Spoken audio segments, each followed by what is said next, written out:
Okay, what is up, everyone? I am back with a new review. I am reviewing the Amazon exclusive Robin Tim Drake version. Um, Obviously, some of you guys know that I already did the Batman Family 5-pack, and a lot of people were saying, Tim Drake should have been included for that set, which I agree. I think this was a version that should have been seen, but since this is a gold label and this figure is labeled as a variant on Amazon, it only just indicates that there is another Robin Tim Drake out there, and it should be getting released in some fashion, I'm guessing. And we already know.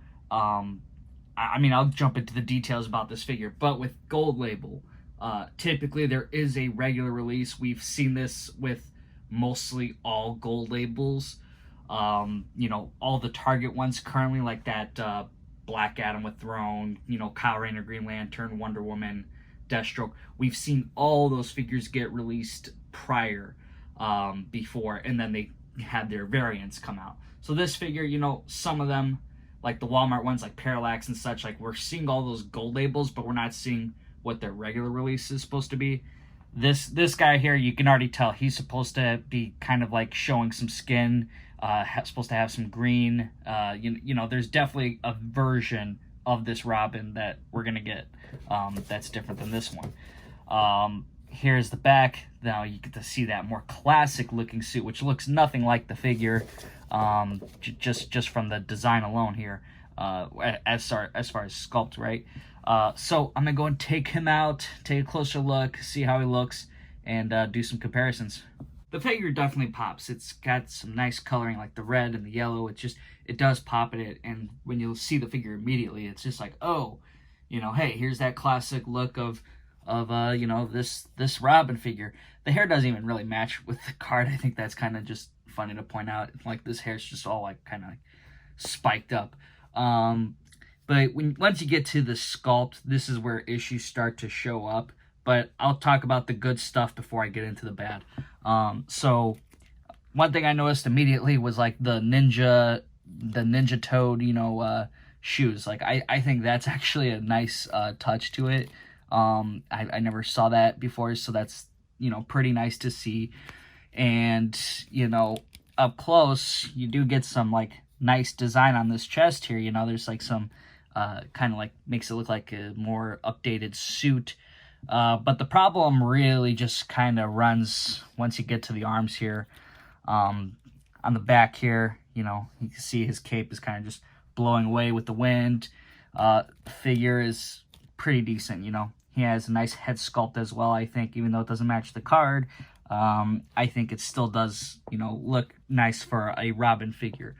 But these arms right here, this is where the issues lie, and it really, just kills you that McFarlane couldn't just change out the arms and use it from a different figure that he's made just to, keep it a smooth look, because, you can easily tell this is not supposed to be like this. Why would the sleeve end right up here and then it continues down? Like, it just doesn't make sense. I mean, this piece right here, that's what kills the figure for me here.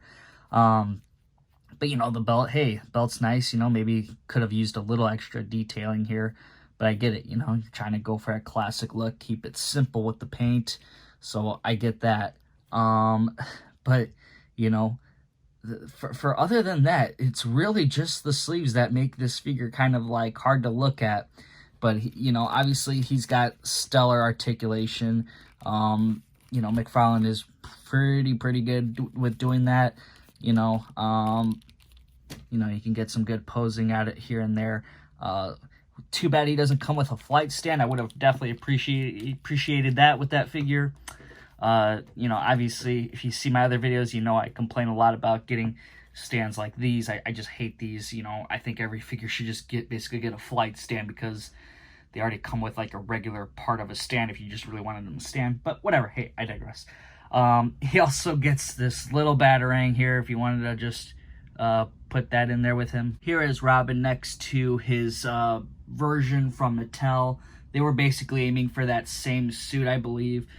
I just think they did a nice smooth transition here, though. He's obviously a million times smaller than McFarlane's, but you know, they were really aiming for a teenage body, and those figures were in 6-inch. Obviously, McFarlane's is in 7-inch, so kind of just shows he's more of like a young adult than a teenager with McFarlane's version. Here is Robin next to Batman, and you can see there's just a bit of a height difference there, so at least they did make him shorter than the Batman. Here is Robin next to his Red Robin version. And yeah, same reason why I'm saying like we need to get flight stance with some characters here, because this, I think, just looks so much better to throw him up in the air. He just seems like such a character that's always in like midair, so I think this would be much better if included. Overall, with this figure, I am mostly happy with it. It's just those sleeves really suck. I do give this figure a 6 out of 10. It's just that much can make a difference with that sculpt here. Obviously, this is Gold Label, so we should be seeing another version of this Robin. So I don't know if that's going to be a single release or a 2-pack. I know there's some other leaked lists out there, and there's just some other figures revealed throughout. I'm not going to discuss it really here, but, you know, haven't seen anything for Gold Labels yet, but I'm going to guess something might pop up probably at the end of this year, beginning somewhere next year, maybe. You know, there's still figures out there to see alternate versions of. Robin here definitely has a good sculpt for another version of his suit. So we'll see how that looks when the time comes. But that's all I'm going to say. So hopefully you guys did enjoy this video. Hit that thumbs up button if you did. Subscribe if you haven't already. And make sure to check out some of my other videos. So thank you guys for watching. I'll see y'all next time.